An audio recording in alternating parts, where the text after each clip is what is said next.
সবাইকে নমস্কার জানিয়ে বলছি, প্লিজ দয়া করে কেউ কাউন্টিং এজেন্টরা এবং প্রার্থী ক্যান্ডিডেটরা তারা ভোটিং এলাকা ছেড়ে আসবেন না।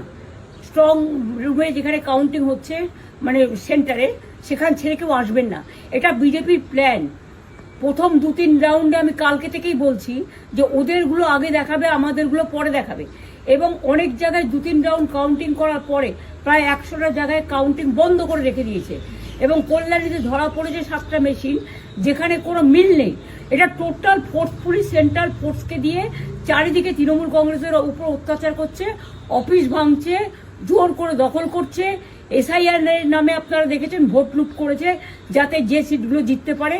কিন্তু এখনো এমন 70টা সিট আছে, 100টা সিট আছে যেগুলো আমরা এগিয়ে আছি, সেগুলো বলছে না। টোটালটাই মিথ্যে নিউজ খাওয়াচ্ছে।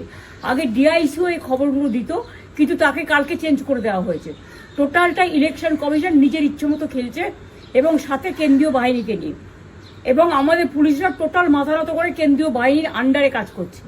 সুতরাং আমি আমাদের কাউন্টিং এজেন্টদের, আমাদের সমস্ত পার্টির কর্মীদের বলবো, অত মন খারাপ করার কারণ নেই। আমি বলেছিলাম সূর্যাস্তের পরে আপনারা জিতবেন। 3 রাউন্ড 4 রাউন্ড কাউন্ট হলেও এটা 14 রাউন্ড থেকে 18 রাউন্ড কাউন্ট হয়, তখন আপনারা জিতবেন। Wait and see, watch. আমরা সবাই আপনাদের সাথে আছি, আপনারা কেউ ভয় পাবেন না, নিশ্চিন্তে থাকুন। আমরা বাঘের বাচ্চার মতো লড়াই করে যাবো।